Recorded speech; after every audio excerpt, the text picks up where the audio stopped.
श्री राम विजय कथासार अध्याय 38. लव कुशांचा असीम पराक्रम. या अध्यायाचे नित्यश्रवण अथवा वाचन केल्यास धैर्य, शौर्य, पराक्रम हे गुण वृद्धिंगत होतील. चला तर अशा दिव्य अध्यायाला सुरुवात करूया. श्री गणेशाय नमः. एका ऋषिकुमारांनी घोडा धरला आहे हे कळताच शत्रुघ्नांना हसू आले. त्यांनी डोळ्यांनी निर्देश करून घोडा सोडून घेण्यास सांगितले. त्यांच्या आदेशानुसार सैनिकांनी पोरखेळ समजून त्यांच्याकडे दुर्लक्ष केले. या मुलाच्या नादी लागण्यात अर्थ नाही. अयोध्या जवळ आली आहे. घोडा सोडवावा आणि पुढे निघावे असा विचार करून ते केळीच्या वनात घुसले. सारी मुले दूर पळून गेली व आता काय होणार म्हणून अचंब्याने पाहू लागली. लव धनुष्यबाण घेऊन उभे होते. ते सैन्यांना म्हणाले, पुढे याल तर खबरदार, माझ्याशी गाठ आहे. पण त्यांनी साफ दुर्लक्ष केले. त्यांची उपेक्षा करून ते घोडा सोडून घेण्यासाठी पुढे सरसावले. तेव्हा संतापलेल्या लवांनी बाणांनी त्यांचे हातच तोडून टाकले.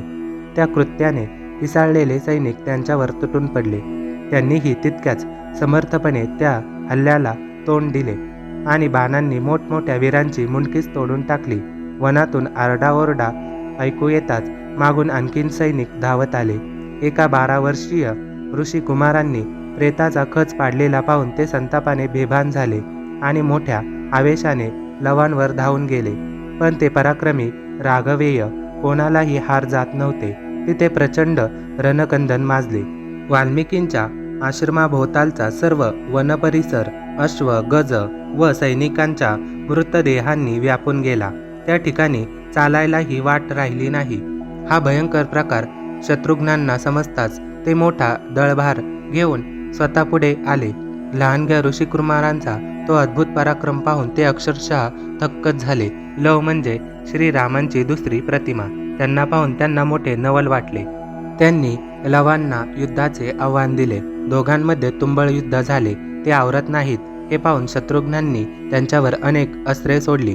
त्यांनी प्रतिअस्त्रांनी त्या सर्वांचे निवारण केले. तेव्हा शत्रुघ्नांनी श्रीरामांनी दिलेला एक दिव्य बाण धनुष्यावर चढवला. त्याच्या प्रखर तेजाने दशदिशा व्यापून टाकल्या. त्या बाणाचे कसे निवारण करायचे याचा उपाय कुशांना माहीत होता. पण ते कंदमुळे आणण्यासाठी वनात गेले होते. शत्रुघ्नांनी तो बाण सोडताच लवांनी धैर्य एकवटून एक दिव्य बाण सोडला. त्या बाणाने निर्वाण बाणाचे 2 तुकडे केले तरी अर्धा भाग त्यांच्या छातीला लागलाच. तो आघात ते सहन करू शकले नाहीत. त्यांच्या छातीतून बळबळा रक्त येऊ लागले. श्वासोच्छ्वास कोंडला आणि त्याच क्षणी शुद्ध हरपून ते केळीच्या वनात खाली कोसळले. लवांना निचेष्ट पडलेले पाहून शत्रुघ्नांच्या सैन्यांनी मोठ्याने जयघोष केला. शत्रुघ्न रथातून उतरून धावतच त्यांच्यापाशी आले.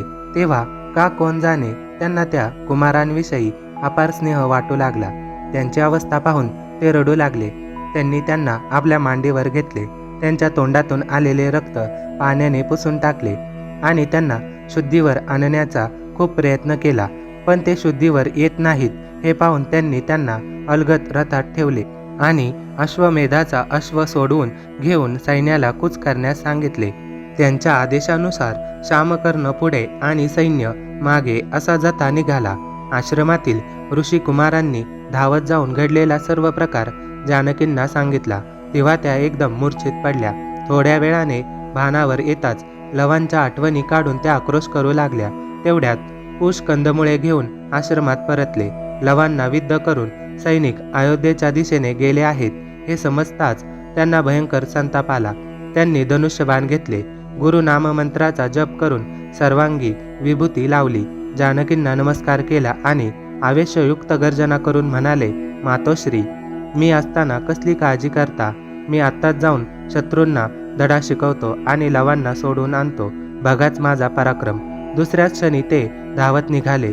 शत्रुघ्नांचे सैन्य दिसताच त्यांनी मोठ्याने आवाज देऊन त्या सर्वांना युद्धाचे आव्हान दिले. त्यांना पाहून शत्रुघ्नांच्या सैन्यात खळबळ माजली. सेनापती व त्यांचे भाऊ नागेंद्र कुशांबरोबर युद्ध करण्यासाठी पुढे सरसावले. प्रचंड शरवर्षाव झाला. त्यावेळी कुशांनी पराक्रमाची शर्त केली. त्यांनी अचूक शरसंधान करून सेनापतींच्या रथांचे घोडे मारले. रथ मोडून टाकला, धनुष्य तोडले व त्यांच्या कवचाच्या ठिकऱ्या उडवल्या. विरक्त झालेले सेनापती शस्त्र उगारून त्यांच्यावर धावले. तोच राघवेयांनी त्यांचे 2 हात व मस्तक धडावेगळे केले. ते पाहून सैन्यांमध्ये एकच हाहाकार माजला. तेव्हा चवताळलेल्या नागेंद्रांनी विद्युतप्राय लखलखीत बाणांनी त्यांच्यावर भयंकर हल्ला केला. त्या हल्ल्याला चोख प्रत्युत्तर देऊन त्यांनी त्यांचाही वध केला. कुशांचे युद्ध कौशल्य पाहून शत्रुघ्न थक्क झाले. आपल्या सैन्यांचा होणारा विनाश पाहून ते स्वतःच त्यांच्यावर धावून गेले. दोघांमध्ये घनघोर युद्ध झाले. शत्रुघ्नांना आवरणे आवश्यक होते. कुशांनी वाल्मिकींचे स्मरण केले आणि त्यांनीच प्रसाद म्हणून दिलेला एक तेजस्वी बाण त्यांच्यावर सोडला. त्याच्या आघाताने ते मूर्छित होऊन खाली कोसळले. ते पाहून सर्व सैनिक पळू लागले. कोणालाही त्यांच्यासमोर जाण्याचे धाडस होईना. रथ ओस पडले. लवांना शोधण्यासाठी कुशांनी सर्व रथ तपासले. ते शत्रुघ्नांच्या रथात दृष्टीस पडले. त्यांनी त्यांना हृदयाशी कवटाळले. तोच ते शुद्धीवर आले. कुशांना पाहून त्यांचे डोळे आनंदाने चमकले. ते म्हणाले, दादा, आपण श्यामकर्ण घेऊन आश्रमात जाऊया. माताजी वाट पाहत असतील. कुश म्हणाले, घाई करू नका. अजून अनेक वीर युद्धास येतील. आपण दोघे मिळून त्यांचा समाचार घेऊ आणि मगच घरी जाऊ. ते ऐकून लवांच्या अंगात वीरश्री संचारली. मग ते दोघे तिथेच थांबले. इकडे घायाळ अवस्थेत पलायन केलेल्या सैनिकांनी अयोध्येत जाऊन सर्व वृत्तांत रामप्रभूंना कथन केला. शत्रुघ्नांची अवस्था कळताच राम, लक्ष्मण, भरत, बिभीषण, सुग्रीव, हनुमंत सगळे चिंताग्रस्त झाले. श्रीरामांनी यज्ञ थांबवला. त्यांनी फार मोठे सैन्य, कालजित नामक सेनापती आणि राक्षस देऊन लक्ष्मणांना पाठवले आणि त्या बालकांचा समाचार घेऊन श्यामकर्ण अश्व सोडून आणण्यास सांगितले. त्यावेळी लवांजवळ धनुष्य व भाता काहीच नव्हते. काय करावे दोघांना प्रश्न पडला. त्यांनी श्री गुरु वाल्मिकींचे स्मरण करून सूर्यनारायणांची स्तुती केली. त्यांना मदतीसाठी आवाहन करून धनुष्य व बाण पाठवण्याची विनंती केली. त्यांनी मनोभावे केलेली ती प्रार्थना ऐकून सूर्यदेवांनी खरोखरच एक अक्षय भाता व एक दिव्य धनुष्य आकाशातून खाली पाठवले.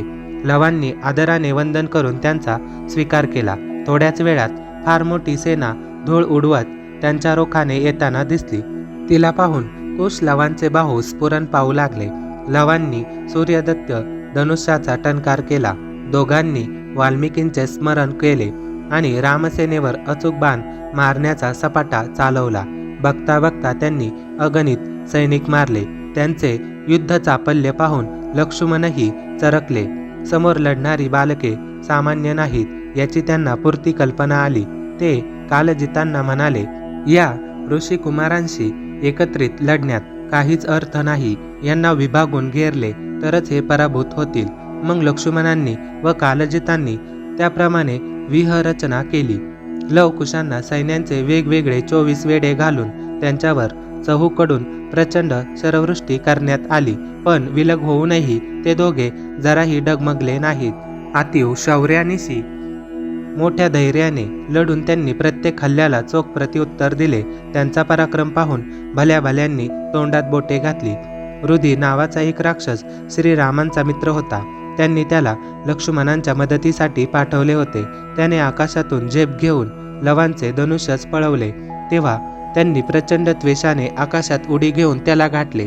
त्याच्या केसाला धरून गरागरा फिरवले आणि जमिनीवरून आपटून ठार केले. मग पुनश्च भयंकर रणकंदन करून 24 वेड्यांचे कडेच तोडून टाकले. तेव्हा हजारो वीर हातातील शस्त्रे टाकून त्यांना शरण आले, तर हजारो रणांगण सोडून पळून गेले. ते पाहून संतापलेले लक्ष्मण मोठ्याने गर्जना करून लवांवर तीव्रतेने बाण मारू लागले.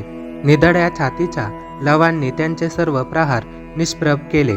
मग एक सामर्थ्यवान बाण मारून त्यांना रथासहित आकाशात उडून दिले. त्या रथाचा चक्काचूर झाला. मग ते दुसऱ्या रथात बसून लवांवर अस्त्रप्रयोग करू लागले. पण त्यांनी त्या अस्त्रांनाही जुमानले नाही. तेव्हा लक्ष्मणांना मोठा प्रश्न पडला. काय करावे हेच त्यांना सुचेना. तेवढ्यात लवांनी त्यांच्यावर नादास्त्र सोडले. त्याच्या मंजूळ ध्वनीने सारे ब्रह्मांड व्यापले. त्या नादाने मंत्रमुग्ध होऊन ते मूर्छित पडले. कुशांनी कालजितांच्या सैन्यांचा सर्व वेढा मोडून काढला आणि त्यांचा वध करून लवांपाशी आले. मग ते दोघे मिळून रामसेनेचा संहार करू लागले. इकडे अयोध्येमध्ये रामप्रभूंना स्वस्थता नव्हती. त्यांनी भरतांना बोलावून घेतले व म्हणाले, तुम्ही सेना घेऊन लक्ष्मणांच्या मदतीस जा. ते शीघ्रकोपी आहेत. ते त्या ऋषिकुमारांचा वधही करतील. तसे होऊ नये म्हणून काळजी घ्या. त्या किशोरांना जीवे मारू नका. तसे झाले तर त्यांच्या माताजी आकांत करतील, म्हणून त्यांच्यावर मोहनास्त्र टाकून त्यांना जिवंत पकडून आणा. त्यांचे मातापिता व गुरु कोण आहेत? ते दोघे कोणासारखे दिसतात? ते कुठे राहतात? आदी सर्व माहिती मिळवा. दोघेही पराक्रमी आहेत. त्यांनी चूक केली असली तरी आपल्याकडून अन्याय होता कामा नये. मला पुत्र नाहीत आणि जानकींचा अन्यायाने त्याग केला म्हणून मी रात्रंदिवस दुःखात जळतो आहे. आता आमच्या हातून एवढी पराक्रमी वीर बालके मारली जावीत असे मला वाटत नाहीत. त्यावेळी जानकींच्या आठवणीने त्यांचा कंठ दाटून आला होता. भरत जायला निघाले तोच काही घायाळ वीर तिथे धावत आले. त्यांनी अश्व धरलेल्या ऋषिकुमारांनी कालजितांचा वध करून लक्ष्मणांना मूर्छित केल्याचे सांगितले. ते ऐकून वानरवीर चिंतातूर झाले. हा तर आमच्यावर शिवजींचा कोपच झाला असे म्हणून श्रीराम फारच उद्विग्न झाले. अशा प्रकारे श्रीराम विजय कथासार यातील अध्याय 38 समाप्त होत आहे. धन्यवाद.